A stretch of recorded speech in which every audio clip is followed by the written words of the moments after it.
I'm Ignacio. I'm working at ICMC, which stands for International Catholic Migration Commission. I'm working on a global project called The Future of Work, Labor After Laudato Si, in which the SERAS is part of it. And I'm based in Geneva. I'm Argentinian, so I will also ask our panelists to make just a brief introduction of you, where you're coming from, and about your profession. So a couple of things I got from this morning, and also in relation to this session, that I would like to highlight. One of them on the idea, on the notion of work, the idea that must be rethought, not only for social but also for environmental reasons, as we heard this morning from Bandana. When it comes to social reasons, not only because when it comes to work-related diseases, fragmentation of the social fabric, among others, when it comes to environmental issues, because of the disappearance of biodiversity, climate change. Another concept I would like to also hear from the panelists will be the idea of how to link the economy with the business sector, with the enterprises. Do they have any responsibility? I would like to hear about it. One of the practices that is that most of the big companies are really doing is, for example, when it comes to corporate social responsibility, sometimes I have the sensation that this solution is perhaps focusing more into the communication than in concrete actions. So one of the things Laudato Si is also giving us is the idea of thinking on alternatives in another models. It could be something related to social solidarity economy, and also on this idea of a paradigm shift that is really highlighted in Laudato Si, and how to translate into practical concepts what is mentioned there. And last but not least, I would like to, and a question for the participants also, it will be, should the working and living conditions be more and more adjusted to the system, to the current system and model? Thinking on this tendency of economic imperatives neglecting human work and nature, or should we at some point question and try to reshape the liberal model? So with this couple of comments, I would like to give the floor to Sophie Goudel. She's She's the Confederal Secretary of the French Democratic Confederation Labor, CFDT, and the spokesperson of this organization. So you have 12 minutes to start, Sophie. Okay. Thank you. Bonjour à tous et à toutes. Alors je viens témoigner du fait que les organisations syndicales sont tout à fait impliquées dans la transition écologique et solidaire et de longue date. Pour mon organisation, la CFDT, qui est quand même une organisation de premier plan, puisque nous occupons la première place aujourd'hui en termes de représentativité en France. Pour mon organisation, cette prise de conscience, elle date des années 70, elle vient de l'international. Nous avons eu des militants qui ont écrit sur le productivisme. La raison économique est un mirage du modèle productiviste. Nous l'écrivions dès les années 70 et nous avons prolongé nos travaux dans un investissement très fort à l'international sur le développement des conditions de la responsabilité sociétale des entreprises, à la fois au Bureau international du travail, mais dans beaucoup d'endroits. Nous avons travaillé sur la définition des emplois verts dès les années 2003-2005, bien avant le processus du Grenelle de l'environnement. Nous avons été impliqués dans plusieurs ouvrages, comme le dernier ouvrage de Laurent Berger, notre secrétaire général, avec Pascal Canfin du WWF, justement sur réinventer la nécessité de réinventer le progrès et de changer nos modèles de production et de consommation. Donc le syndicalisme réaffirme vraiment sa place et son rôle d'acteur clé pour réussir la transition écologique et solidaire, ce monde que nous voulons. Nous travaillons sur un travail de qualité. Nous voulons, depuis les lois Auroux, un travail de qualité pour les travailleurs et nous essayons d'ouvrir des droits, toujours des droits nouveaux, pour ce travail de qualité, pour permettre aux travailleurs qui ont le sens du travail bien fait et qui aspirent à pouvoir avoir les conditions de faire du travail bien fait et d'être fiers de leur travail tout au long de leur vie professionnelle. Nous sommes depuis des années en travail avec des sociologues du travail, avec des ergonomes, et nous poussons les droits le plus loin possible. C'est très difficile dans le contexte actuel parce que nous avons essuyé une crise financière économique majeure, et que cette crise amène à des politiques d'austérité, mais aussi à des politiques où les droits sociaux, les droits du travail sont considérés comme un coût. Et nous souffrons aussi d'un certain nombre de lois qui réforment le marché du travail et qui enlèvent des moyens ou qui freinent des moyens pour affirmer aussi un droit d'expression des travailleurs sur leur travail. Pour la CFDT, il y a une certaine vision de l'entreprise que nous voulons défendre. C'est une entreprise qui est une entreprise étendue. Les travailleurs travaillent dans un projet collectif qui unit capital et travail, et ce sont des travailleurs qui gravitent autour de grands donneurs d'ordre et qui parfois ne font pas partie de l'entreprise dans laquelle ils interviennent pour travailler. Et donc ils s'insèrent dans un environnement naturel, territorial, structurant. Et donc, ils ont un mot à dire aussi sur ce travail et sur les effets, les impacts de leur travail pour eux-mêmes, mais aussi pour autrui et pour l'environnement. Nous croyons donc à l'importance de ce projet collectif, à la responsabilité des entreprises sur la situation sociale que vivent les travailleurs, tout au long de la chaîne de sous-traitance et sur l'environnement. Et ça, c'est un point important puisque ça va m'amener à dire que la raison économique nous enferme sans alternative dans la seule question du coût, qui n'est pas une réflexion stratégique. La vraie question que devraient se poser les entreprises, c'est la question de quelle stratégie pour être performant et résilient dans la durée. C'est voir le long terme. Or, quand on dégrade les conditions de sous-traitance, on accepte implicitement le risque de non-qualité, voire de sécurité pour les personnes, pour les biens, pour l'environnement, le non-respect des droits fondamentaux, le risque de déficit d'innovation de la part de tous les co-contractants, des risques d'image, y compris face aux consommateurs ou aux investisseurs.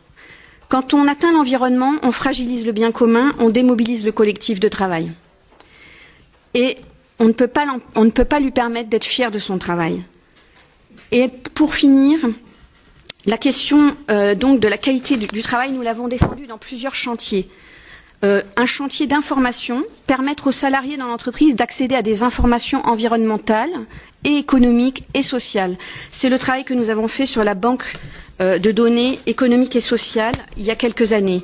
C'est aussi permettre à un reporting extra-financier de porter un certain nombre de sujets qui sont des sujets à la fois sociaux et environnementaux et que les entreprises puissent donc intégrer cette déclaration extra-financière dans le rapport de gestion qui est soumis au conseil d'administration mais aussi à l'assemblée des actionnaires et que les salariés ont le droit aujourd'hui en France de regarder puisqu'il y a une consultation du comité d'entreprise qu'on appelle maintenant le comité social et économique qui se porte sur ces déclarations extra-financières. Et nous avons aussi à la CFDT beaucoup eu d'investissements dans deux lois, la loi Pacte qui vient d'être promulguée et la loi sur le plan de vigilance qui est une loi pour nous aussi progressiste que la loi sur la sécurité sociale puisque c'est une loi qui dit que les entreprises doivent avoir analysé les risques en termes de droits fondamentaux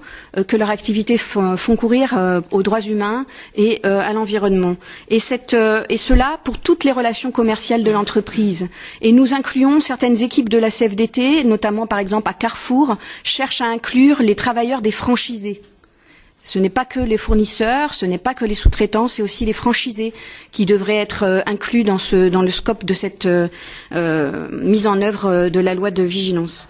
Voilà. Et pour rajouter, nous avons pris beaucoup part d'abord aux travaux de dialogue environnemental dans notre pays qui avait lieu une fois par an après le Grenelle de l'environnement. Tous les ans, nous avions une conférence environnementale. dont nous avons des positionnements sur quasiment tous les sujets de la transition écologique et solidaire aujourd'hui. Nous avons aussi énormément travaillé sur la question des nouveaux modèles d'agriculture, les types d'agriculture de demain. Nous avons eu des travaux dans notre fédération là-dessus, des résolutions de congrès sur les énergies renouvelables et sur le nouveau modèle en agriculture que nous souhaitons, avec évidemment à chaque fois des visées sociales, des visées économiques et des visées environnementales pour être sur les 3 piliers du développement durable. Et par ailleurs, nous avons coordonné un cahier des acteurs en France, un cahier des acteurs du développement durable, les acteurs syndicaux engagés pour les objectifs du développement durable. Et ce cahier d'acteurs révèle que depuis très longtemps, les organisations syndicales militent sur des objectifs alignés avec l'agenda 2030. Voilà. Et nous soutenons bien entendu la transition juste de l'OIT, puisque nous avons participé à beaucoup de travaux à l'international. Et pour finir, nous considérons une dernière chose, c'est que la considération des enjeux sociaux et environnementaux sera mieux intégrée si elle est intégrée aussi dans la comptabilité des entreprises, et pas seulement dans des rapports extra-financiers. Okay, thank you very much, Sophie. You went really, really fast. Yeah, but strong, no doubt. You leave some concepts to start having some ideas for the debate. And now I would like to give the floor to Samuel Jouvet, who is doctor in private law from the University of Nantes, and he is currently Secretary General of the Nantes Institute for Advanced Studies Foundation. I hope I say it quite well. You can redefine. So you have 12 minutes. Yep. Floor is yours. Bien, bonjour à tous. Merci beaucoup pour cette invitation à participer à cette réflexion collective. Juste peut-être une précision, je ne travaille pas pour l'Université de Nantes, mais pour une fondation reconnue d'utilité publique, qui est un institut de recherche interdisciplinaire et international, dont la vocation est d'aider les chercheurs à faire bouger leur ligne de questionnement et à sortir de la façon habituelle de penser les problèmes. C'est un institut qui a été conçu sur le modèle de celui de Princeton en 1930, où Einstein avait l'habitude de dire qu'on ne peut pas régler des problèmes avec les catégories de pensée qui les ont créés. Donc il faut réussir à sortir de ces catégories de pensée. Alors c'est un petit peu ce que je voulais vous proposer de faire en 12 minutes maximum sur ce thème de la transition écologique au travail face à la raison économique. Alors tout d'abord un petit mot pour les traducteurs et traductrices que je plains parce que le mot raison en français a toute une richesse sémantique qui n'apparaît pas en anglais, puisqu'il faut le diviser, soit la motivation qui nous pousse à agir, soit la rationalité. Mais le français réunit ces deux facettes et rappelle que l'une ne va pas sans l'autre. Et donc c'est très difficile à traduire. Je développerai mes idées en 3 points. Le premier, c'est de rappeler que derrière la notion de raison économique, il faut regarder les systèmes de mesure.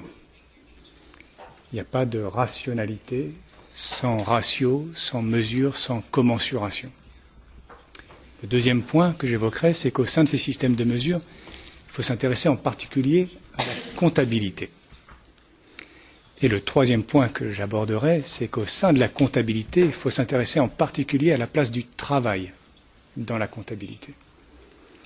Alors sur le premier point, ben oui, il n'y a pas de raison économique sans des chiffres. Et avant qu'il y ait même la statistique, il y avait déjà la comptabilité. Sa naissance date à peu près du 4e millénaire avant Jésus-Christ en Mésopotamie. C'est pour dire que ce n'est pas d'aujourd'hui. Et ces systèmes de mesure, si on les analyse et on analyse leur fonction sociale, mes propres conclusions, mes propres analyses convergent avec celles d'un historien qui s'appelle Witold Kula, un historien polonais, qui disait que les systèmes de mesure anciennes avaient une particularité qu'ont perdu les systèmes de mesure modernes. Ils étaient significatifs alors que les systèmes de mesure modernes sont conventionnels.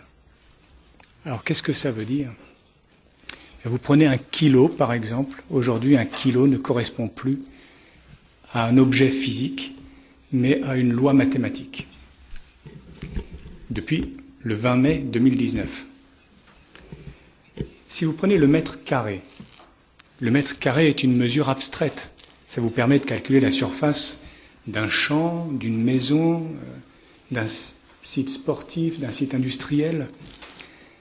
Vous pouvez tout comparer avec le mètre carré. Mais au fond, qu'est-ce que le mètre carré vous dit du champ que vous avez acheté?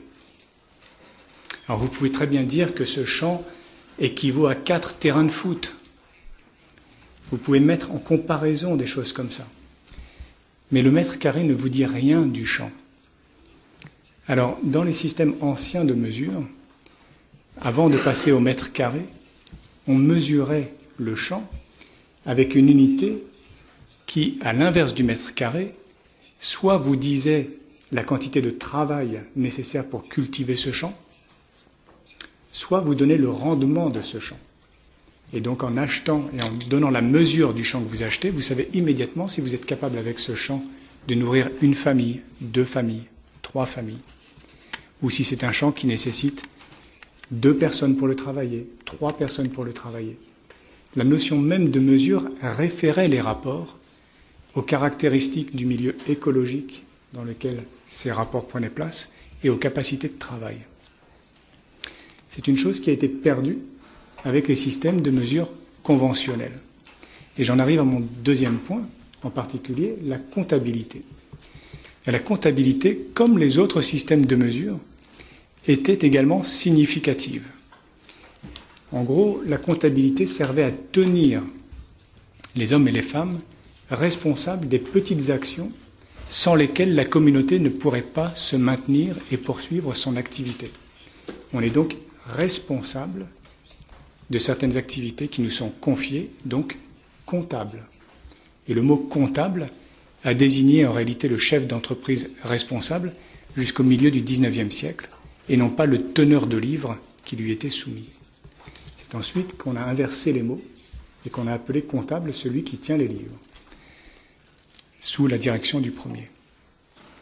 Alors la comptabilité, finalement, en faisant cela, elle servait à articuler des petites activités, des petites actions qui étaient inscrites dans des rapports et des durées déterminées pour tisser une unité et une continuité d'activité à l'échelle de la communauté.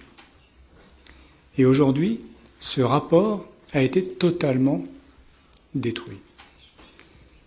On a commencé à percevoir la comptabilité comme un système de mesure objectif, qui nous renseigne sur une réalité économique détachable des représentations et des responsabilités humaines.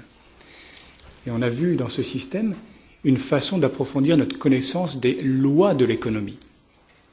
Donc on a développé tout un appareil de règles comptables qu'on a pensé comme neutres et indépendantes des réalités politiques et sociales, avec d'abord la révolution industrielle, mais ensuite et surtout au sortir de la Deuxième Guerre mondiale. Aujourd'hui, les normes comptables, ces règles qui dictent la façon dont on produit les comptes, sont établies par une fondation privée dont le siège est situé au Delaware, aux États-Unis, et le bureau est situé à Londres. Nous avons 16 experts qui font les normes comptables pour plus de 144 pays. Alors, ce qui est très intéressant quand on regarde l'évolution de ce rapport entre l'activité de l'entreprise et la comptabilité, c'est que finalement, autant jusque-là, on avait des entreprises qui avaient des activités courtes, et la comptabilité les articulait pour en faire une continuité. Maintenant, c'est l'inverse. Nous avons des entreprises qui mettent en œuvre des organisations de travail qui peuvent produire des effets sur la santé plusieurs dizaines d'années après, qui mobilisent des technologies qui vont impacter les générations futures. Et par contre, nous anticipons chaque semestre le profit qu'il est possible de distribuer de façon irréversible. Est-ce qu'on peut tenir comme rationnel un système de mesure qui nous prive de tout moyen de savoir si les entreprises ont les moyens de poursuivre cette activité au même rythme et dans ce milieu écologique? Donc je ne prendrai pas la rationalité économique comme une donnée qu'il s'agirait d'opposer à la transition écologique. Je j'aurais plutôt tendance à contester le fait qu'on puisse parler d'une rationalité économique lorsque nous avons des chiffres qui ne nous donnent aucune raison de continuer. Alors, si j'en arrive... D'ailleurs, si on regarde finalement comment les choses s'articulent avec la continuité d'activité, on voit bien que à partir du moment où on a élaboré des normes communes pour tout le monde, l'horizon dans l'espace s'est élargi, mais l'horizon dans le temps s'est rétréci. La continuité d'activité, au début, c'était celle de la communauté politique. Ça s'est rabattu sur l'entreprise. Mais la continuité d'activité de l'entreprise, maintenant, ça n'est plus une responsabilité, c'est un postulat sur lequel on va fonder les calculs qui nous permettent d'évaluer les postes du bilan et du compte de résultat. Et la continuité d'activité de l'entreprise, bien, qu'est-ce qu'on en sait en réalité aujourd'hui à travers la comptabilité? Puisque pour considérer qu'il y a encore continuité d'activité, il faut simplement qu'il y ait continuité de flux de trésorerie imputable à la même entité juridique. Ça ne nous dit rien de la continuité de l'activité réelle, de la transmission des savoir-faire et de la capacité à maintenir ce rythme. Alors j'en arrive à mon troisième point, c'est-à-dire le travail dans la comptabilité. Bien là, on est au nœud du problème. On se réjouit toujours lorsqu'on voit ici et là que les travailleurs accèdent au statut de sujet des comptes de l'entreprise. Et lorsqu'on oblige un employeur à soumettre ses comptes à l'examen du comité d'entreprise, par exemple, ou d'autres équivalents ailleurs. Et le problème, si vous voulez, c'est que lorsque les travailleurs regardent les comptes, ils regardent un miroir dans lequel ils ne se voient pas. Et c'est d'autant plus facile aujourd'hui d'élargir les comptes à un ensemble de parties prenantes que ces parties prenantes ne définissent plus les règles de la comptabilité. C'est comme si, une fois que l'enfant est devenu majeur, on lui dit maintenant tu peux prendre le volant de la voiture, sauf qu'on a oublié de lui dire qu'on l'avait mis sur pilotage automatique. Vous voyez un petit peu le parallèle. Puisqu'en fin de compte, aucune de ces parties prenantes ne participe véritablement à l'élaboration des normes comptables qui dictent la façon dont on bâtit l'image de l'entreprise. Alors, lorsque les travailleurs regardent les comptes de l'entreprise, où voient-ils le travail? Exactement, c'est-à-dire c'est un coût qui est inscrit dans le compte de résultat. Et le compte de résultat se distingue du bilan parce qu'il est inscrit dans un temps court, celui de l'année, et de la performance sur l'année, qu'on va comparer à celle de l'année précédente. Alors que le bilan, lui, nous renseigne sur ce qui fait la substance même des actifs sur lesquels repose l'activité et sa continuité. Alors, si vous voulez, ce qui est extraordinaire, c'est de voir que, à travers toute la révolution comptable à laquelle on a assisté depuis 60 ans essentiellement, il y a une chose qui n'a jamais bougé, c'est le traitement du travail. Et grosso modo, si je peux caricaturer, je dirais qu'on traite le travail aujourd'hui exactement comme au Moyen-Âge, au temps du premier traité sur la comptabilité de 1494. C'est-à-dire qu'on considère sous le vocable travail cette masse des petites contributions individuellement insignifiantes qui ne valent pas la peine qu'on ouvre un compte pour elles, et donc on en fait une masse. Et stratégiquement, elle n'a aucune importance pour la continuité de l'entreprise. Alors, imaginez, les travailleurs, à travers le comité d'entreprise, accèdent à ces comptes. Mais finalement, ils ne s'y retrouvent pas. Or, les créances nées par le contrat de travail, celles par lesquelles justement l'employeur a un droit de disposer des forces de travail, cette créance-là fait pleinement partie du patrimoine de l'employeur. Elle a une valeur stratégique et elle répond en tout point à la définition d'un actif du point de vue comptable. Il y a donc une sorte d'incohérence à ne pas l'inscrire à l'actif. Et lorsqu'on analyse systématiquement les raisons invoquées pour le tenir à l'écart, c'est systématiquement des raisons dogmatiques. Par contre, lorsqu'on s'intéresse aux enjeux à long terme des relations de travail, c'est toujours pour le côté passif. Il y a des engagements de retraite éventuellement pour lesquels il va falloir provisionner. on aboutit à une image des relations de travail dans les comptes qui nous dit que le travail n'est en rien une source de valeur pour l'entreprise, ne participe en rien à la continuité de l'entreprise, par contre pénalise et alourdit la continuité de l'entreprise puisqu'elle pèse, et il n'est pas rare de voir des entreprises qui abandonnent leurs engagements de retraite à prestations définies du fait du changement des normes comptables, puisque ça aboutissait parfois à avoir des fonds propres négatifs. Donc si on ne travaille pas sur cette matrice comptable, on risque de ne pas avoir un grand effet sur les pratiques. Et si on continue de considérer le travail uniquement comme un coût, voire comme un risque, eh bien on a des stratégies de cantonnement de risque. Et donc il ne faut pas s'étonner qu'il soit devenu normal pour une entreprise de scinder ses activités en confiant le portage des contrats de travail à une société, une entité juridique déterminée, le foncier à une autre, les marques et les brevets à une autre, et d'organiser des redevances intragroupes qui font que l'entité qui porte les contrats de travail ne générera jamais un bénéfice significatif. Autrement dit, les travailleurs ne participeront jamais réellement et significativement aux résultats tirés de leur travail. Et ce n'est pas en faisant du reporting extra-financier qu'on changera ça.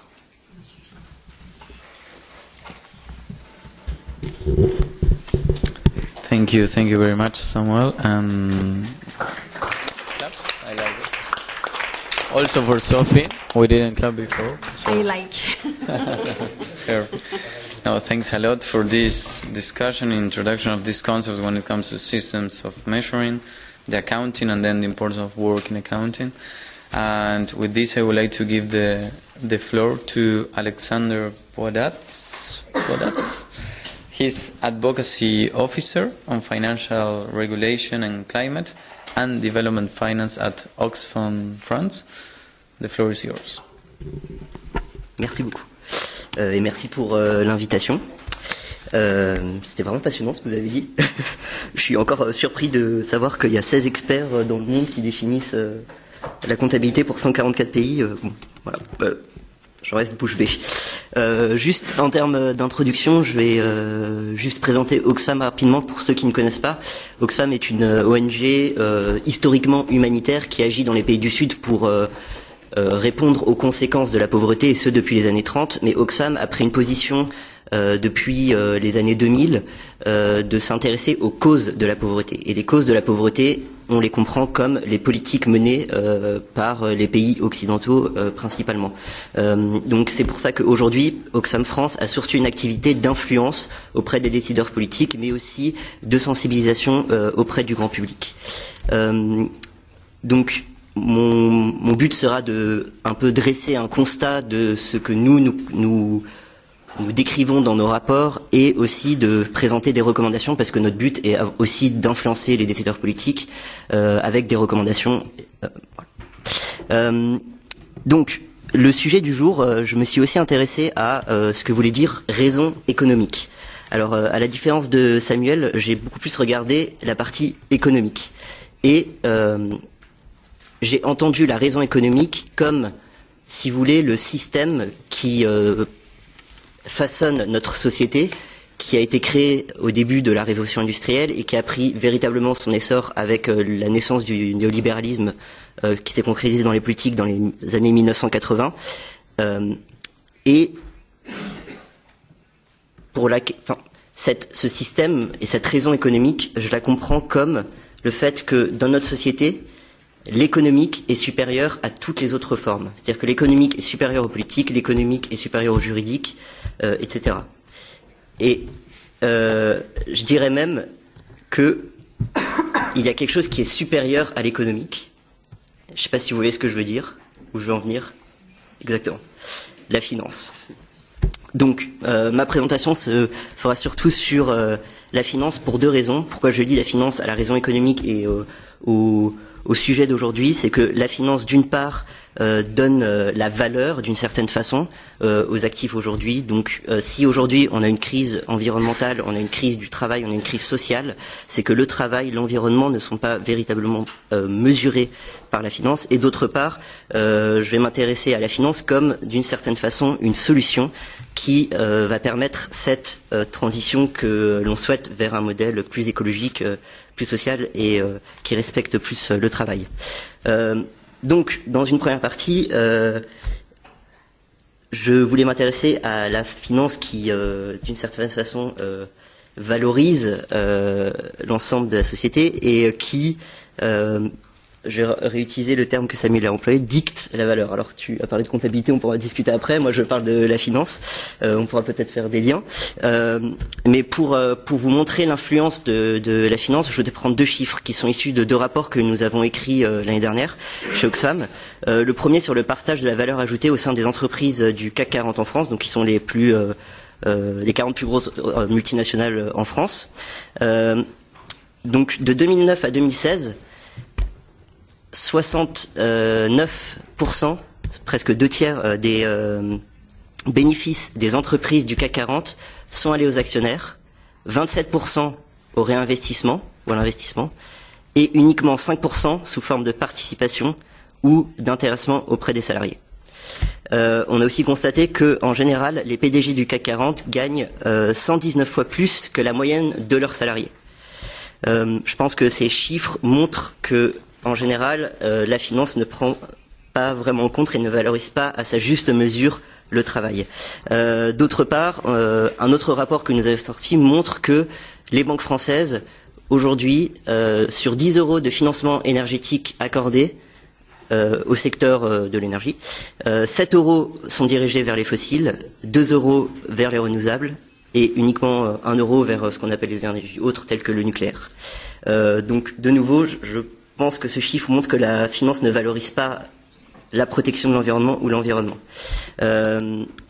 D'ailleurs, ce qui est assez intéressant de remarquer, c'est que, par exemple, on peut voir parfois que lorsqu'il y a des catastrophes écologiques, les cours boursiers vont augmenter. Pourquoi ? Parce que, en fait, le PIB va augmenter puisque ça va créer de la production. En parallèle, on peut aussi constater que parfois, lorsque un État va annoncer des mesures sociales, le cours boursier va diminuer parce que ça veut dire que l'État ne respecte pas la règle des 3% ou ne respecte pas le carcan budgétaire qu'il est censé respecter. J'aimerais juste faire une petite aparté et un focus sur la finance verte, donc notamment les conséquences qu'aura le changement climatique sur la valeur des actifs financiers. En fait, aujourd'hui, en 2015, le gouverneur de la Banque centrale d'Angleterre, qui est aussi le président du Conseil de stabilité financière internationale, qui s'appelle Mark Carney, a parlé de tragédie des horizons. Cette tragédie des horizons, ça veut dire qu'en fait, le système financier aujourd'hui n'est pas capable, n'a qu'une vision court-termiste des choses et n'est pas capable de voir que le changement climatique aura des conséquences majeures sur l'ensemble du système financier et donc économique. D'ici 2030, 2040, 2050. À titre d'exemple, et pourquoi le système financier ne peut pas vraiment mesurer les conséquences du changement climatique, c'est que les stress tests, donc les banques par exemple aujourd'hui, que ce soit les banques privées ou les banques centrales, font des stress tests qui évaluent pour tester, voir si le marché financier va éventuellement être déstabilisé. Sauf que ces stress tests sont en général à l'ordre de 5 ans. Or, le changement climatique, il faut l'étudier sur une période de 30, 40, 50 ans. Ensuite, on constate, et c'est ça un peu le paradoxe, et c'est là où on va aussi rejoindre ce qu'a dit Samuel, qu'il y a une limite à cette rationalité économique, c'est que aujourd'hui il y a 3 risques financiers liés au changement climatique. Donc, les acteurs financiers eux-mêmes, les entreprises, ont des risques dus au changement climatique et vont peut-être perdre des profits à cause de ça. Ces risques, très rapidement, ils sont de 3 ordres. Donc il y a un risque physique, c'est-à-dire que, par exemple, la montée des eaux ou des intempéries vont provoquer des dégâts matériels qui donc auront des conséquences sur les entreprises, peuvent détruire des routes, etc. Il y a aussi un risque de transition, c'est-à-dire que l'État par exemple, va augmenter la tarification carbone, ce qui aura donc des conséquences sur l'activité des entreprises. Et enfin, il y a aussi un risque de responsabilité, c'est-à-dire que les acteurs financiers ou les entreprises en général ont besoin d'enclencher la transition parce que les consommateurs sont demandeurs de plus de considérations sociales ou environnementales. Ce qu'il faut voir, c'est que ce que je disais, c'est qu'il y a un risque. Donc ces 3 risques, si on les chiffre et si on le matérialise, il y a une ONG qui s'appelle Carbon Tracker qui l'a fait et qui dit que d'ici 2050, il y a probablement 2300 milliards de dollars de valeur boursière. 2300 milliards, c'est un gros chiffre, c'est à peu près l'équivalent du PIB de la France, qui pourrait être ce qu'on appelle des actifs échoués, donc qui n'auraient plus de valeur, notamment les actifs boursiers, parce que, en fait, avec la transition écologique, les renouvelables vont être de plus en plus compétitifs, et donc les acteurs financiers vont se délaisser de l'ensemble de ces valeurs boursières carbonées. En fait, ça veut dire qu'il y a véritablement un risque. On parle beaucoup aujourd'hui de risque d'une nouvelle crise financière qui pourrait arriver, mais en fait, elle pourrait très bien arriver à cause du changement climatique. Sauf que, quelle est la situation aujourd'hui? C'est que les acteurs financiers, comme je vous l'ai dit, je vous ai sorti le chiffre qu'aujourd'hui les banques françaises, elles financent toujours à 70% les énergies fossiles, qu'on constate que depuis la COP21, l'accord international sur le climat à Paris, elles ont augmenté leur financement aux énergies fossiles d'un même montant qu'elles ont baissé leur financement aux énergies renouvelables. Donc on n'est pas du tout vers un verdissement des bilans bancaires, et donc on peut se demander si la rationalité économique est vraiment rationnelle, puisque eux-mêmes ont des risques financiers. Pourquoi ils n'enclenchent pas cette transition écologique? Tout simplement parce qu'à court terme, le charbon, le gaz et le pétrole sont encore rentables.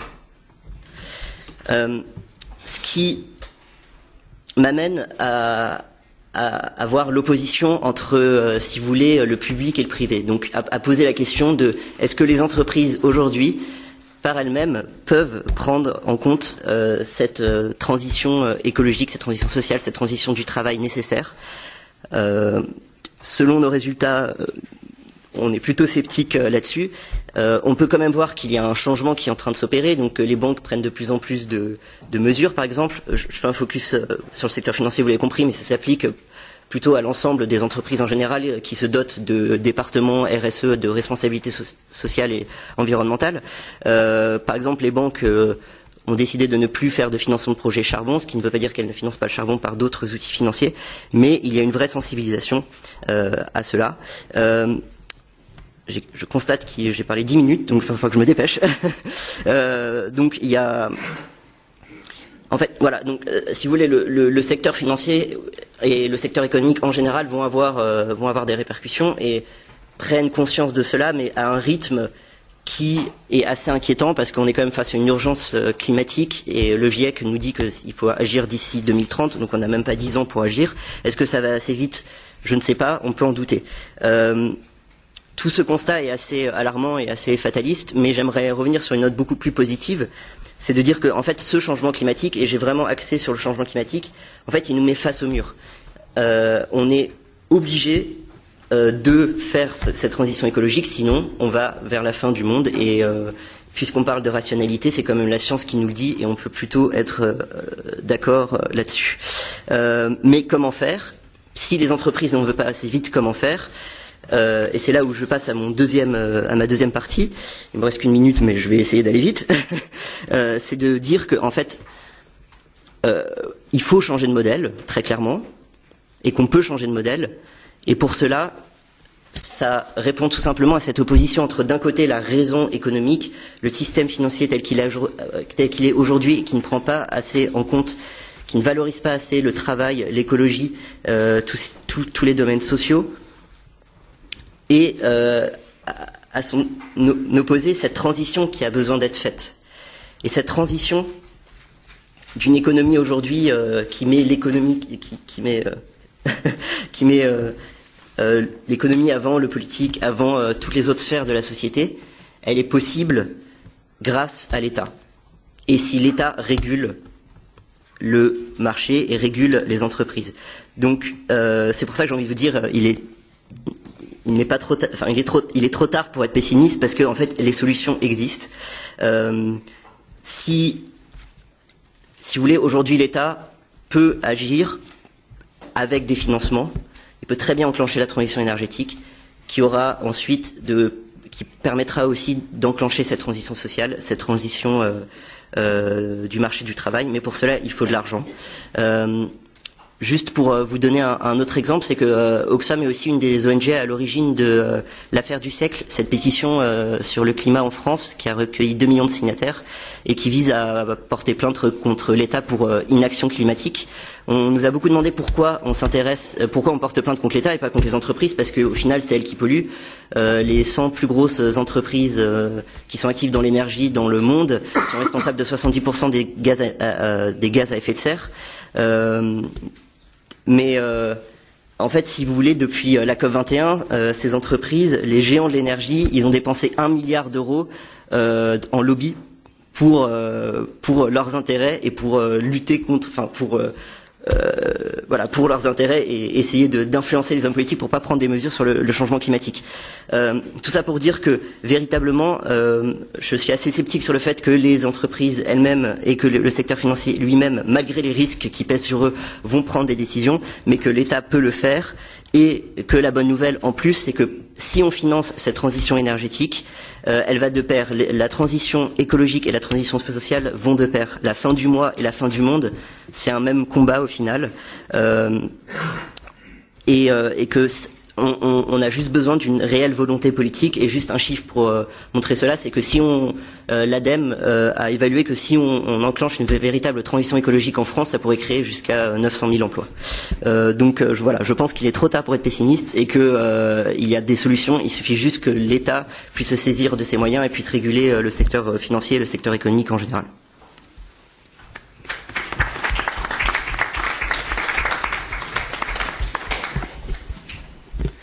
Thank you very much, Alexander. So, before going to the questions, first of all, thank you to the three of you.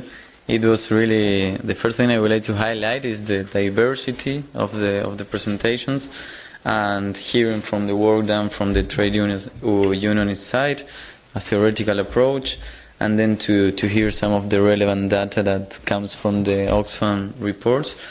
And of course, what's the role of the main actors when it comes to the financial system, to the ecological transition, and to the working conditions. So I would like to give the floor to the audience. If there are any questions, we have a little bit more than 20 minutes. So who will be the first and brave one? Andy? Please introduce yourself, Andy, if possible. I'm not brave, but I want to raise my question. Good afternoon, I'm Andy Pradicala. I'm from Philippines, and I'm working with the International Young Christian Workers. First, I have a question with the Alexander in Oxfam. We all know that Oxfam is have campaign on fair trade. Right? So I would like to ask whether there are some policies agreement between the European or France to other countries like in Africa that is not very putting the global south not into position. Because for example, in our experience in Philippines, for example, we have an agreement with Canada. In that agreement, they will hire nurses to Canada, but in exchange they will put their garbage to us.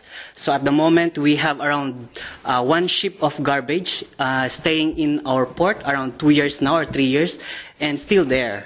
So maybe you can explain also other agreement between Europe and other countries, the impact to this to the environment. And also I would like to ask Ms. Sophie, thanks for your work in the trade union. And I would like to ask whether in France, what are the different kind of work that is undergoing for transition? So for example, what kind of work? For example, in the morning we heard that some work are getting more individual. Before it's collective. Now it's becoming more individual. So what are the young workers of France are expecting in the future? What kind of work? Yeah. Shall we take either one or two questions before? Yep. C'était une question pour Samuel au sujet de ces experts qui dictent nos normes comptables. J'aurais aimé comprendre un peu mieux à qui est-ce que ces experts répondent, qu'est-ce qui les fait remettre en question les normes, c'est les normes IFRS, je sais pas, qu'ils ont instituées. Enfin, quelles sont les dynamiques qui sont en jeu autour de ces nouvelles normes? Est-ce qu'il y a des comités de conseil avec des entreprises et des membres d'État qui participent?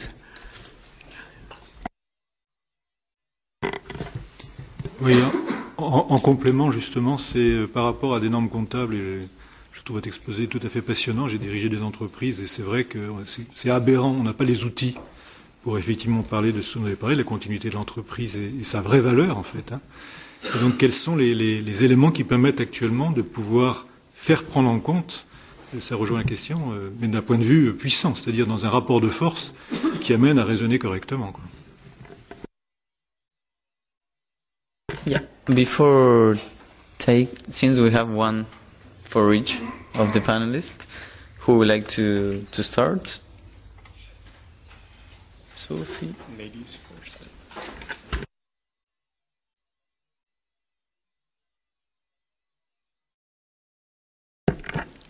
Alors, sur les types d'emplois de la transition écologique, ce sont des emplois plutôt masculins, ce qui posera un problème d'égalité hommes-femmes à terme. Pour l'instant, les emplois de la transition écologique sont plutôt masculins, sont dans les métiers techniques, des métiers de rénovation du bâtiment, des métiers de la transition énergétique vraiment forte, mais aussi des métiers du paysagisme, des métiers d'entretien des espaces verts, avec moins de pesticides, c'est aussi ça.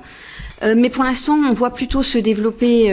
Donc, il y a beaucoup d'emplois qu'on appelle ici les emplois verts, c'est-à-dire des emplois dont la mission est vraiment de faire, d'avoir un impact positif sur l'environnement.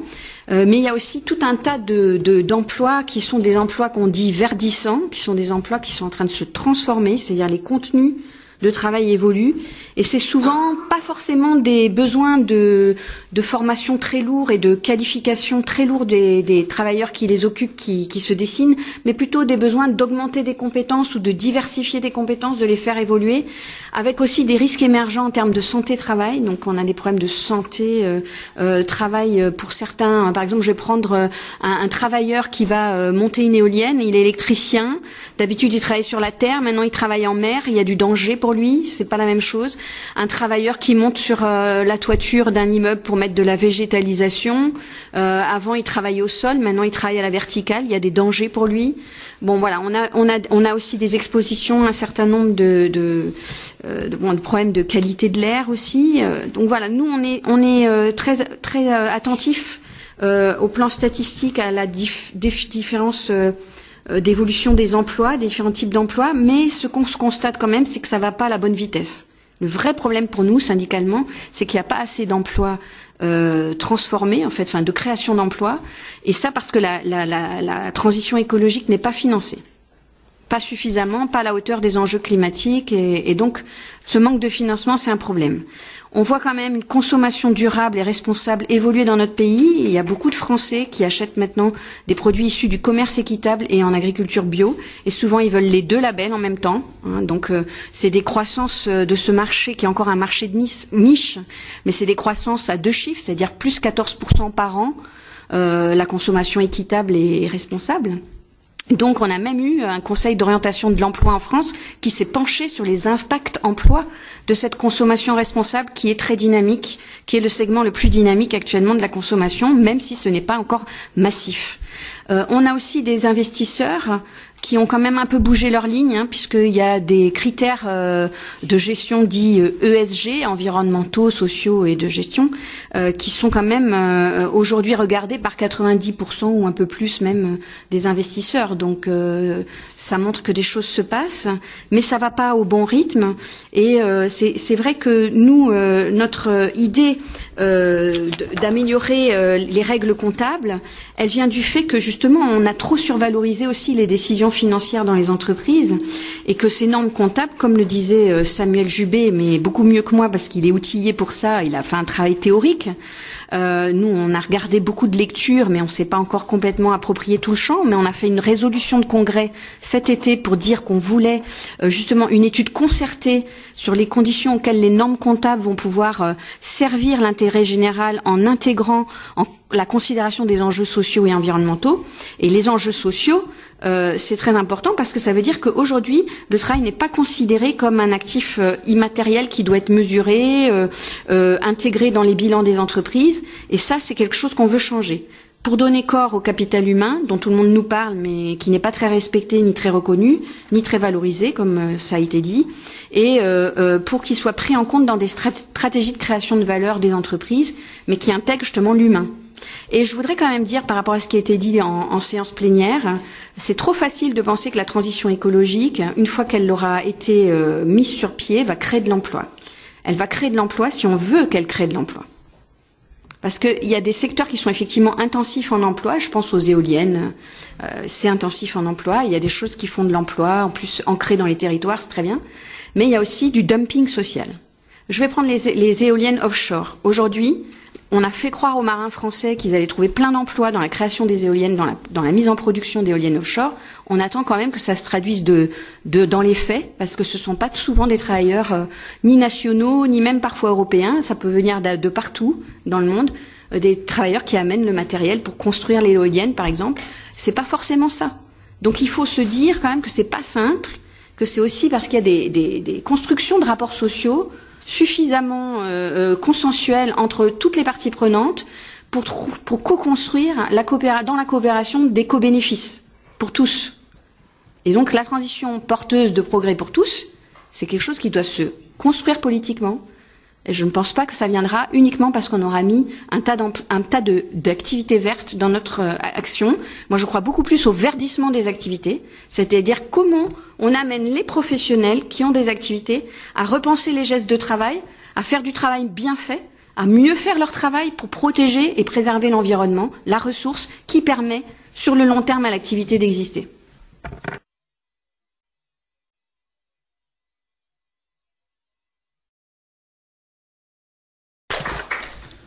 Alexandre?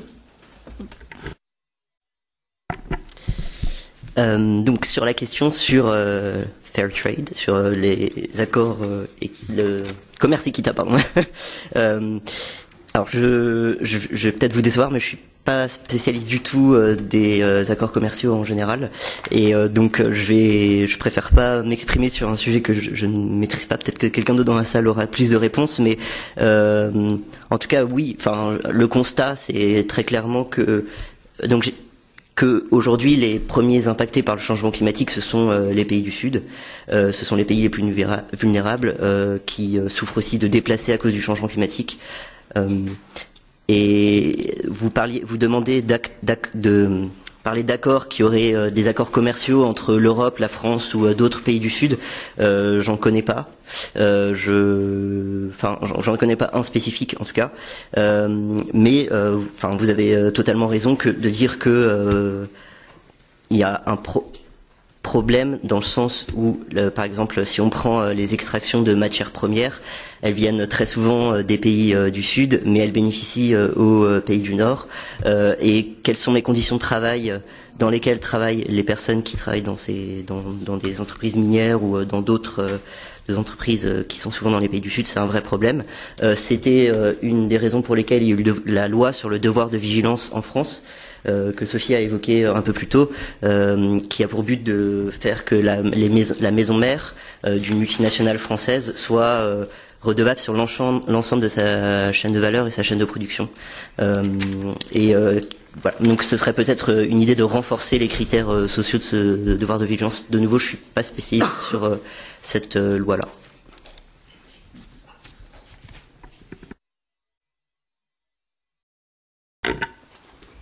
Merci beaucoup pour ces deux questions. La procédure d'élaboration de ces normes comptables. Si vous voulez, l'idée de faire des normes comptables au début, c'est quand même une idée d'ingénieur. Au moment où on se pose la question de l'entreprise, non plus en termes de responsabilité, mais d'ajustement homme-machine. Et donc il faut réussir à trouver l'ajustement optimum. Et donc pour ça, il faut mesurer chaque prestation de travail, le temps que ça prend, la valeur, et suivre toute la chaîne de valeur au sein de l'entreprise. Donc la naissance de ce qu'on a appelé la comptabilité industrielle au XIXe siècle. Courant XXe siècle, on avait quand même l'idée que tout ça, ça nécessitait un cadrage politique. Donc en France, on avait mis en place une commission de normalisation des comptabilités dans laquelle vous aviez les représentants de l'État, des employeurs, des salariés et de la profession comptable.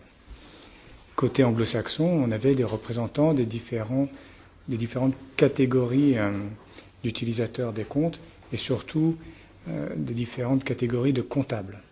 C'était plus réservé au monde de l'audit, mais en gros, c'était une façon pour les cabinets d'audit de dire nous sommes sérieux et notre savoir-faire tiré de notre expérience prend également appui sur un vocabulaire faisant l'objet d'un consensus. Ça a volé quand même en éclats dans les années 70. Parce que le système monétaire international s'est effondré en 71 avec la suspension de la convertibilité hors du dollar. À ce moment-là, on a un système de taux de change flottant qui se met en place, avec une inflation galopante dans les années 70 et la prise de conscience de certains engagements à long terme. Tout ça a conduit les investisseurs à prendre énormément peur et à ne plus se satisfaire du sens du jugement des auditeurs, des commissaires aux comptes. Exiger d'eux qu'il y ait, à l'appui de leurs pratiques, une base conceptuelle. Et les comptables ne sont pas des concepteurs. Donc ils se sont tournés vers les économistes. Et ce sont les économistes néolibéraux qui ont fondé le système, ce qu'on appelle aujourd'hui le cadre conceptuel de la comptabilité. Il y a eu une alliance, en gros, à partir de ce moment-là, entre des gros cabinets comptables qui avaient un marché international et des théoriciens de l'économie néolibéraliste. Donc ça, à peu près partout, on est passé des comités à des boards. On a remplacé des représentants d'intérêt par des experts, puisque la comptabilité est devenue une affaire d'experts. Et aujourd'hui, le problème, pour rejoindre la deuxième question, c'est que plus personne n'y comprend rien à ces questions-là. Et les initiés ne sont plus du tout choqués par rapport à ça, parce que tout le monde étudie la comptabilité de la même façon. Que vous ayez une approche de gestionnaire, de partie prenante, de politique, on vous apprend la comptabilité de la même façon. C'est CQFD le résultat. Donc il n'y a pas du tout d'idée que ça puisse être une affaire politique. Quand la directive comptable européenne a été présentée au Parlement français au début des années 80, il y avait plus de 65 options possibles. Le Parlement n'a discuté aucune des options qui lui étaient suggérées, des choix qui lui étaient suggérés par le normalisateur comptable français, une instance technique. Donc il y a un déplacement global des enjeux normatifs du légal vers les normes techniques qui passe totalement entre les mailles des filets. On ne s'en rend pas du tout compte et on peut changer par exemple l'objet social de l'entreprise. Mais est-ce qu'on va changer la façon de mesurer sa performance ? Est-ce qu'on va vraiment avoir des effets différents ? Parce que finalement, le comportement des acteurs, il est largement référé à la façon dont on évalue leur performance sur le terrain. Donc aujourd'hui, ces 16 experts, quand ils font une norme, d'abord ils diffusent sur leur site internet un projet de norme.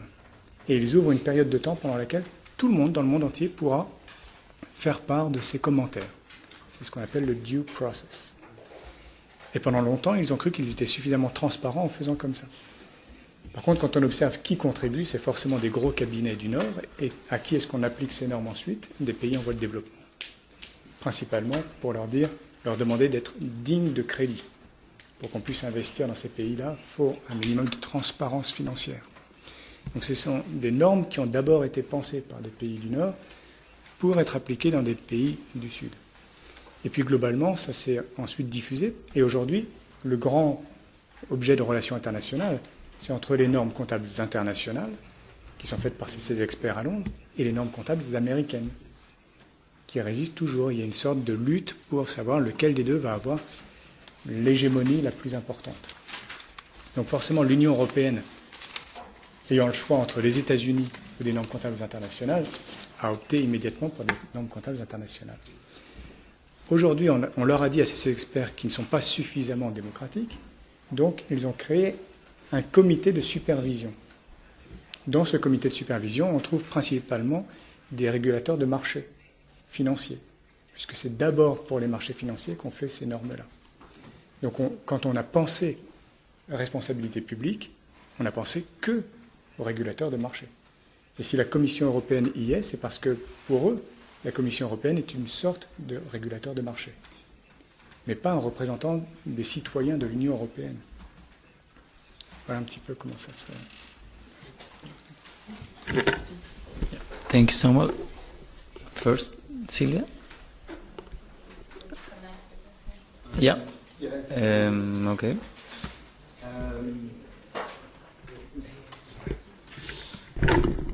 Introduce yourself.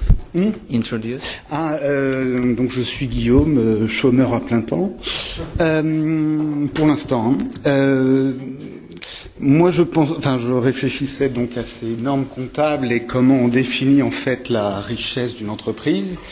Ne faudrait-il pas trouver un autre indicateur que le PIB et le PNB pour définir ce qu'est une croissance et une productivité d'un pays et donc pouvoir en tirer des indicateurs d'une entreprise lambda? Et aussi, je me demandais, est-ce que le brevetage ne ferait pas partie aussi du problème? Dans le sens, ça limite l'innovation et on reste toujours au même endroit. Merci.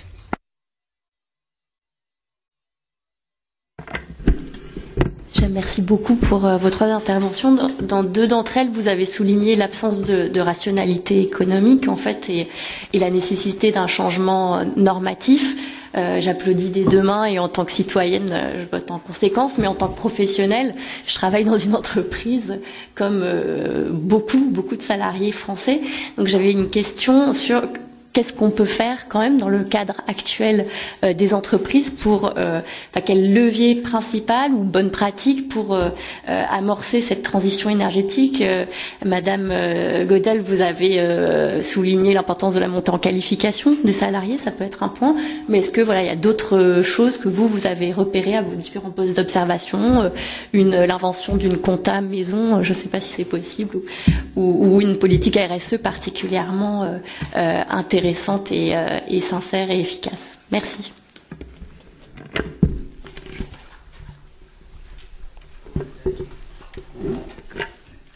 Silvia, and I will ask the panels to be as short as possible so we can have some two final questions.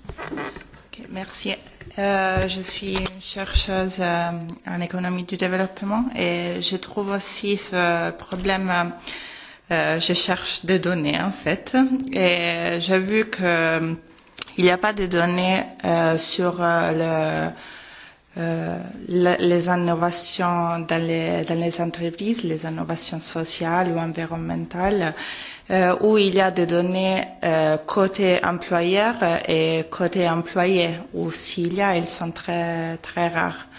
Donc c'est difficile d'avoir de l'info sur l'organisation à niveau entrepreneurial et les effets que c'est en même temps, les effets qu'ils produisent sur les travailleurs, leur sens d'appartenance à l'organisation, leurs effets sur leur organisation du temps au travail et l'organisation du temps entre travail et vie privée, par exemple. Et donc, je voudrais savoir si vous avez plus d'infos que moi sur ça ou des solutions possibles aussi pour donner des infos à niveau international, en fait. Et ça, c'est lié à une deuxième question. Il y a des organisations qui font des choses innovatives. Comment on peut apporter l'information, comment on peut mettre en avant cette innovation et donc disons, appelons des bonnes pratiques, comment on peut faire de la publicité aux bonnes pratiques sans rester sur le social budget et donc sans rester simplement sur un niveau sans vraiment en allant sur le concret et sans simplement enlevant la surface et bon, je me suis pas trop bien exprimée en français, désolée. Merci. Alors, première question, qu'est-ce qu'on peut faire en tant que travailleur dans son entreprise? C'est une vaste question parce qu'il y a beaucoup de façons d'aborder la question de la transition écologique. Il y a beaucoup de sujets dans la transition écologique. Il y a le sujet de la gestion des déchets, économie circulaire possible, par exemple utiliser les déchets d'une activité pour permettre à une autre activité d'avoir des ressources, enfin, et éviter du coup de produire trop de déchets. Bon, il y a des équipes syndicales qui ont commencé des travaux aussi sur ça, sur comment, par exemple, dans une filière des vêtements de travail, leurs collectivités locales, des employés des collectivités locales, comment elles ont analysé toute la chaîne de valeur d'une filière de fabrication de vêtements de travail, et elles sont allées demander des exigences, porter des exigences dans des cahiers des charges d'acheteurs publics, pour faire avancer les achats responsables de leur collectivité locale dans ce domaine, et donc vérifier qu'il y a bien des produits labellisés qui comportent pas de risque de travail indécent, de rupture de dignité des droits de l'homme, enfin de manque de respect des droits de l'homme et de rupture de dignité pour les gens, de travail non décent. Voilà, donc il y a quand même des travaux des équipes syndicales qui font des choses très concrètes, très simples à leur niveau, très pragmatiques. Il y en a qui travaillent par exemple à obtenir des filtres dans des souterrains, dans des transports souterrains, sur la qualité de l'air, parce que la qualité de l'air c'est un gros sujet aujourd'hui dans notre société, qui a un coût faramineux, un coût caché, un coût qui est socialisé et qui est très caché, et qui a fait l'objet de pas mal de travaux en économie de la santé. Donc on s'est approprié ces travaux. Il y a pas mal d'équipes CFDT qui ont fait des travaux avec des comités d'hygiène et de sécurité pour obtenir des investissements de l'employeur, mais aussi de prévention, hein, mais aussi qui ont travaillé sur des contentieux pour dire qu'il était assez inacceptable que, par exemple, l'État français tolère que les seuils d'exposition de mauvaise qualité de l'air admis aujourd'hui soient pas les mêmes pour les travailleurs et pour les usagers du transport en commun. Il y a un problème parce que qui est un petit écart, on peut le comprendre, mais là les écarts c'est fois 200. Donc c'est pas possible. Voilà, ça c'est des exemples très concrets. Il y a des négociateurs de plans de déplacement aussi, des travailleurs qui négocient des plans de déplacement pour favoriser des mobilités durables dans leurs entreprises. Voilà, c'est encore émergent parce que souvent les démarches sont unilatérales. Le fait de l'employeur est rarement négocié. Donc on se bagarre pour avoir le droit de négocier ces choses-là. Il y a des travaux aussi sur donc j'ai cité les achats responsables, des travaux aussi en agriculture. On a une fédération extrêmement mobilisée sur les nouveaux modèles agricoles, et on a fait des tas de positionnements sur les accords commerciaux, sur le commerce équitable bien sûr, mais sur la régulation des marchés de biens agricoles et sur la nécessité de réguler le marché européen, mais aussi le marché mondial, et d'intégrer des critères, enfin d'intégrer toujours plus plus les critères économiques, environnementaux et sociaux dans les règles commerciales. Et d'ailleurs, nous avons fait un chantier syndical entier pendant plus d'1 an là-dessus, avec des recommandations sur comment on y arrive, comment on fait pour y arriver. Donc, je vais pas m'étaler là-dessus, mais ça fait partie des gros chantiers qu'on a travaillé. Voilà, il y a beaucoup de positionnements sur les expositions professionnelles, mais qui rejoignent les expositions du public. C'est-à-dire qu'il faut maintenant, on est convaincu qu'il faut faire travailler la santé au travail avec la santé publique, et qu'il y a vraiment une nécessité d'articuler, de réfléchir santé environnementale, santé environnement, l'environnement, comment il interagit avec les individus et vice versa, et d'avoir la notion d'exposome, d'exposition tout au long d'une vie des individus, plus souvent en tête, voilà, et de pas trop cantonner le spectre. Alors, peu d'études. Il y a des études, il y en a pas assez, parce que c'est pas assez financé. Mais il y a des études, et le syndicalisme produit des études. Le syndicat, la Confédération européenne des syndicats a un institut d'études, l'ETUI, qui produit des travaux sur la transition écologique et énergétique. La CFDT a produit des travaux sur son site dans la rubrique idées. Il y a des travaux syndicaux sur la transition écologique et aussi sur le reporting extra-financier, qui nous ont amené d'ailleurs à voir que les travailleurs ont beaucoup de mal, et les représentants des travailleurs ont beaucoup de mal à se saisir des outils à leur disposition. Alors, pas seulement parce qu'il y a des réformes régulières, mais aussi parce que parfois de voir des incohérences entre les actions concrètes mises sur le terrain et le reporting fait penser à un écart de cohérence, y compris du dumping environnemental, qui décrédibilise aussi ces outils-là. Voilà. Donc nous, on est vraiment passé avec le devoir de vigilance à l'étape de penser qu'il faut que plusieurs pays se dotent de ce type de législation. On espère que ça va produire plus de choses que le simple reporting extra-financier, puisqu'on change de logique, on doit analyser des risques et les réduire, et ça tout au long d'une chaîne de valeur. Ça veut dire qu'on va toucher même les PME en faisant ça.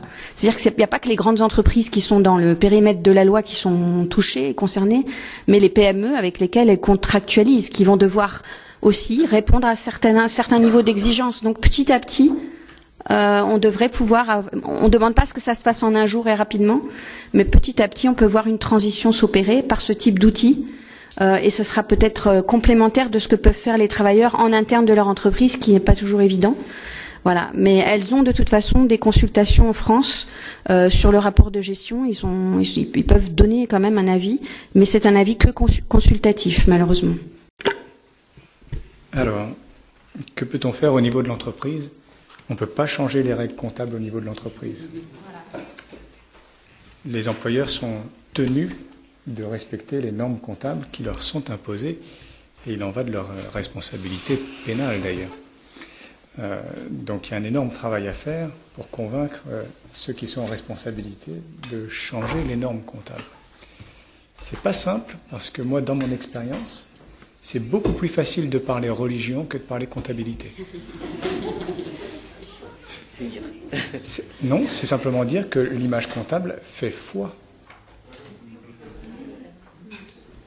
Et l'ensemble des échanges financiers repose sur la confiance dans cette image comptable. Quand vous touchez à ça, tout le monde tremble. On ne peut pas plaisanter avec ça. Il est extrêmement difficile de conduire les uns et les autres à remettre en question la comptabilité. C'est vraiment un rôle aujourd'hui, quand on regarde ce qui fait foi dans le monde, à l'échelle internationale, c'est la comptabilité. Par contre, on peut quand même faire des choses au niveau de l'entreprise. Et à mon avis, la première chose sur laquelle il faut insister, c'est la formation. Parce qu'il y a un mythe de la transparence, comme si les chiffres parlaient d'eux-mêmes et qu'il suffisait d'accéder aux chiffres. C'est totalement faux, les chiffres ne parlent pas d'eux-mêmes. Et le gros problème que j'observe, c'est que trop souvent, les comités d'entreprise ont accès aux chiffres et ne savent pas quelles questions poser. Donc, première chose, se former. Deuxième chose, apprendre à se servir des experts. L'expert n'est pas là pour faire la pensée critique. Il est là pour apporter des éléments d'information. C'est quand même aux salariés de l'entreprise de se poser les bonnes questions. Par exemple, lorsque l'entreprise est dans un groupe, il pourrait être intéressant, soit de désigner le même expert dans toutes les entités du groupe, soit de demander aux experts de se mettre en relation avec les autres experts des autres entités du groupe de façon à reconstituer l'ensemble du puzzle. Là encore, dans mon observation, ça prend parfois 15 à 20 ans pour que les salariés réalisent le circuit financier auquel ils participent à travers le groupe. Donc, plus de formation, et là-dessus, c'est très intéressant que ça ait lieu dans ce cadre. En 1945, lorsqu'on a donné, on a créé les comités d'entreprise et on leur a donné un droit d'accès aux comptes, la CFTC s'est saisie de cette affaire-là pour lancer un vaste programme de formation des représentants syndicaux. Et ce que la CFTC trouvait dans la normalisation comptable et dans l'ouverture des comptes comités d'entreprise, c'était enfin la possibilité pour le travailleur de comprendre les engrenages, l'engrenage qu'il était, lui, dans la grande machine. Ce n'était pas du tout les motivations d'autres syndicats, mais pour la CFTC, c'était vraiment une question de donner sens à son travail, en comprenant enfin où est-ce qu'on se situe dans l'économie française.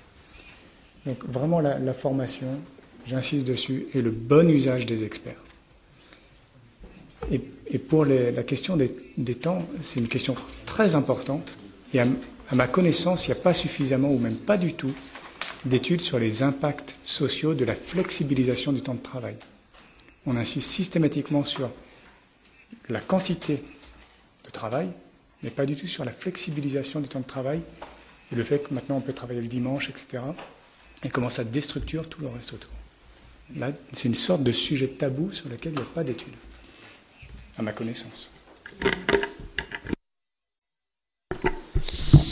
Que faire lorsqu'on est salarié d'une entreprise? Très bonne question. Je vais peut-être nuancer mon propos parce que vous avez probablement pensé qu'il était assez dur envers les entreprises. En fait, je pense qu'il faut voir que en tout cas personnellement, je ne crois pas que le changement viendra des entreprises par elles-mêmes ou même par les salariés au sein des entreprises, puisque qui décide à la fin, ce n'est pas forcément les salariés. C'est pour ça que j'ai beaucoup insisté sur le rôle d'importance de régulation de l'État qui pourra par la suite définir des règles.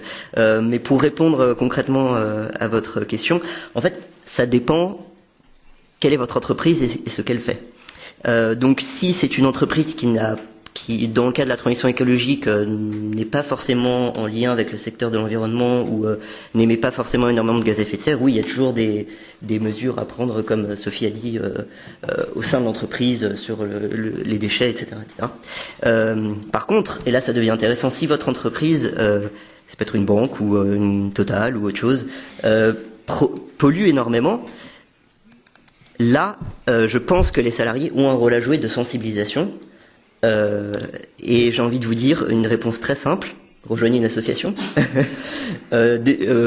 partagez une association ou un syndicat, partagez les rapports que les syndicats écrivent, que les chercheurs écrivent, que les ONG écrivent, et sensibiliser à l'intérieur. C'est par l'intelligence collective, je pense, qu'on pourra aussi faire la transition.